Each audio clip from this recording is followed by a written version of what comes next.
जन्माला घाला काय पहिले तर ओबीसी जे अमरावतीत आले त्यांना माझा प्रश्न राहील की सिनियर मेंबर ऑफ पार्लमेंट आहे आणि सिनियर मेंबर ऑफ पार्लमेंट नी डेमोग्राफीवर बोलले पाहिजे की मुंबईमध्ये 10 ते 30% कसे वाढले, किती घुसपेटीय बाहेरून आले, कशा वेस्ट बेंगॉलमध्ये त्यांचे पर्सेंटेज वाढले, 200% आसाममध्ये कशा वाढला, तेलंगणामध्ये त्यांची संख्या कशी वाढली, आपले प्रत्येक दिल्लीमध्ये कसे वाढले, त्यांनी त्याच्यावर उत्तर द्यावं आणि मेंबर ऑफ पार्लमेंट डेमोग्राफीवर बोलावं.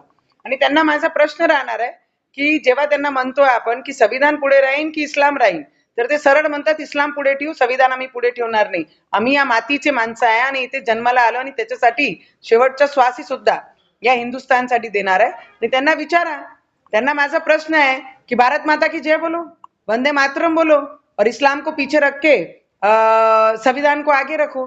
हम रखते हैं, तुम भी रख के दिखाओ.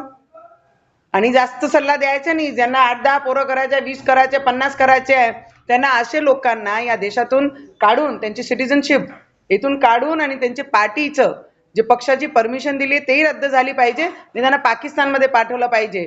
पाकिस्तानी कसे भीक मागून राहिले आणि त्याच्यामध्ये यांनाही पाठवलं पाहिजे भीक मागण्यासाठी.